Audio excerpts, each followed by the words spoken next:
Hey everyone, Kathie here. Welcome to my kitchen. We're going to make smothered pork chops today. I know I'm using our 4.5 quart stainless steel saucepan, and we're going to use about a tablespoon of oil just to get it heated up here. And I'm going to turn these burner on a medium heat. This is going to heat up for about 3 minutes. I have about 3 to 4 tablespoons of flour, and I use a tablespoon of our savory maple, and of course some pepper and salt. Coated our pork chops, and we're going to put them over in the skillet. If you haven't seen this, this is how you test if your oil is ready. Take a little bit of water on your fingers, and you should hear it sizzle. If you hear it sizzle, it is ready. Our pork chops in here. We're going to sear these on both sides.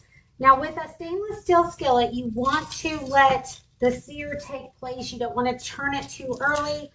So we're going to let these sear and get a good sear on both sides. They're not going to be fully cooked. While our pork chops are searing, I'm going to go ahead and get our onion prepped. We want to dice up an onion. So I'm going to use our food chopper, perfect for onions. And I already have one that's sliced up from when we had some burgers. So we're just going to separate this out, and we're going to get this all diced up. Super easy, as simple as that. I have my onion already diced. Taking the pork chops out of the skillet, and I melted 2 tablespoons of butter. Added our diced onion in there, let it cook down for about 5 minutes. And now I'm going to do 2 low cloves of garlic. I love our garlic press. You don't have to peel the garlic. You just put it in there and squeeze. And it presses all of that out. And we have a cute little handle here that kind of just, you can take it and scrape it right into the pan. Get a second one here.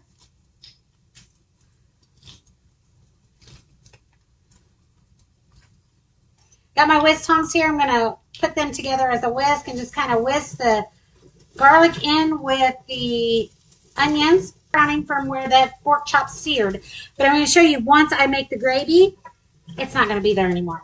You want to let this cook for about a minute and sprinkle in another 2 tablespoons of flour. And I like to just use the excess flour from where I made the pork chops, only because that way I'm not wasting it.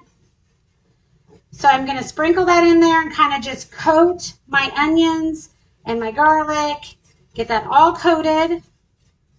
It's got that just that touch of savory maple scent to it.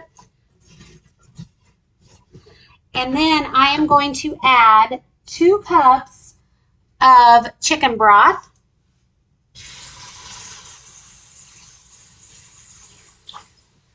And I'm just going to stir that up and continue to stir this periodically for about 3 to 5 minutes while it thickens. And I'm going to show you guys already, if you can see, it's already the goodiness in the bottom is already coming up. That's what's going to give our gravy such a great flavor. It's been just about 2 to 3 minutes. I'm going to show you guys this. I'm going to try to show you the inside of the pan. I'm going to scrape down the gravy. Look at that. It's all clean. There is no sticking or anything. I love making my gravy and my roux in my stainless steel because it allows me to get all that goodiness off the bottom. So I'm going to reduce the heat of my skillet, and I have a cup of heavy cream. You could use milk if you wanted. I'm going to use cream in this recipe. I'm going to stir that all up.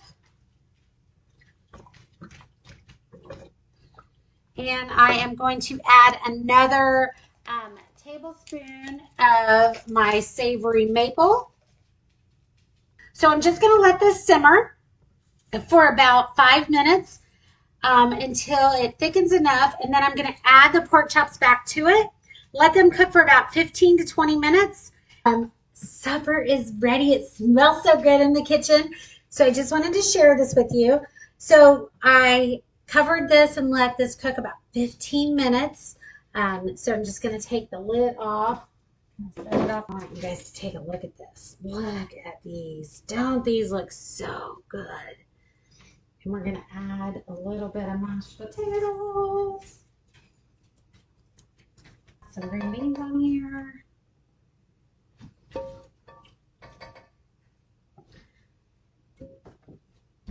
To be honest, this took about an hour to make, only because of prepping and everything else. Because I do a video, so I get everything prepped ahead of time. You could actually make things while you're cooking. But look at that. We're going to have supper, so I hope you guys enjoy and you have a great night, and I will see you soon. Happy cooking.